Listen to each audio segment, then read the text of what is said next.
ಯಾಕೆ ಕರ್ಮ ಕಟ್ಕೋತೀರಿ? ನಾವು ಈಗ ಗೊಂಚಲ್ ಮುತ್ತೈದಾರ ನಾವೀಗ. ಅದ ಮುತ್ತೈದಾರ ನಾವು ಹಂಗೆಲ್ಲ ಮುಟ್ಟಾಡ್ಬಾರ ನಮ್ನು. ಸುಮ್ ಸರಿ ಅತ್ತಕ್ಕ ಚಾವಿ ತರ ಒಮ್ಮೆ ಮೇಲಿಂದ ಕೆಳಗಿನವರೆಗೂ ನೋಡು. ಏನು ಪರ್ಕ್ ಇಲ್ಬೆ.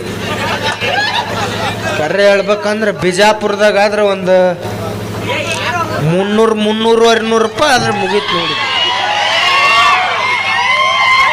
ಏನೋ 300 ಸೀರೆ ಅಟ್ಟ ಇದು. ಜಮ್ಕಂಡ್ಯಾಗಾದ್ರೆ ಒಂದು 500 ರೂಪಾಯಿ ತಗೋತಾರ.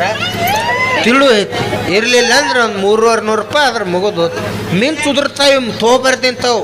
ಮೀನು ಸುದುರ್ತಾವು. ಇನ್ನೊಂದು 50 ಹೆಚ್ಚು ಹೋಗಲ್ದಾಗ ಚಲೋದ ತೊಗೋಬೇಕು. ನನ್ನ ಸೀರೆಗೆ ಬೆಲೆ ಕಟ್ಟೇನೋ? ಮತ್ ನೀ ನನಗೆ ಯಾಕೆ ಬೆಲೆ ಕಟ್ಟಾಕ್ತಿ? ಮನೆ ಕೆಲಸದವನೇ. ನೀ ಮಾಲಕ್ತನೇ ಇರ್ಬೇಕು, ನಾ ಆಳ್ ಮನುಷ್ಯನೇ ಇರ್ಬೋದು. ರೊಕ್ಕ ಕೊಡ್ತೀನಿ. ರೊಕ್ಕ ಎಟ್ಟೈತ್ಲಿ? ರೊಕ್ಕ ಎಟ್ಟ ಬೇಕಲೇ.